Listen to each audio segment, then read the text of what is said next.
Effort না দাও আর কিন্তু লাভ নেই। তারপরে কিন্তু 3 তারিখ সন্ধ্যাবেলা বসে কিন্তু হাত কামড়ালে কামড় হবে না। আমরা আছি ক্লাসেস যখন পড়াবো এভরি ক্লাসেস গুলো ভালো করে রিভিশন করতে হবে, ক্লাসেস গুলো অ্যাটেন্ড করতে হবে যেগুলো, বিকজ ওখানে যে কোশ্চেন গুলো পড়ানো হচ্ছে সব করে কিন্তু ইম্পর্টেন্ট কোশ্চেন। আমরা আছি ডাউট কর্নার নাও, গ্রুপে ডাউট দাও, গ্রুপে ডাউট সলভ কি দিলে হচ্ছে না।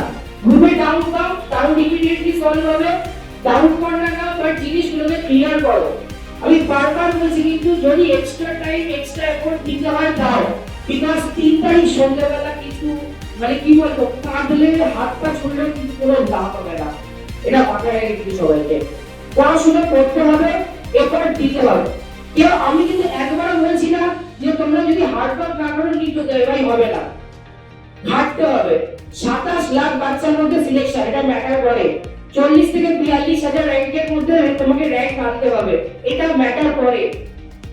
এই মুহূর্তে এক একটা সেকেন্ডও কিন্তু তোমাদের জন্য কিন্তু গোল্ডেন আওয়ার্সের মতো।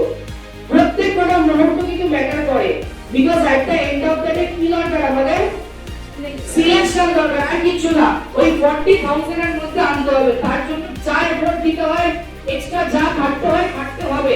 বাড়ি যাও, অ্যানসার কি মেলাও, ঠান্ডা মাথায় খাওয়া দাওয়া করো, অ্যানসার কি মেলাও, চেকলিস্ট টপিক দেখো, উইকসন গুলো দেখো, ওগুলো ক্লিয়ার করো।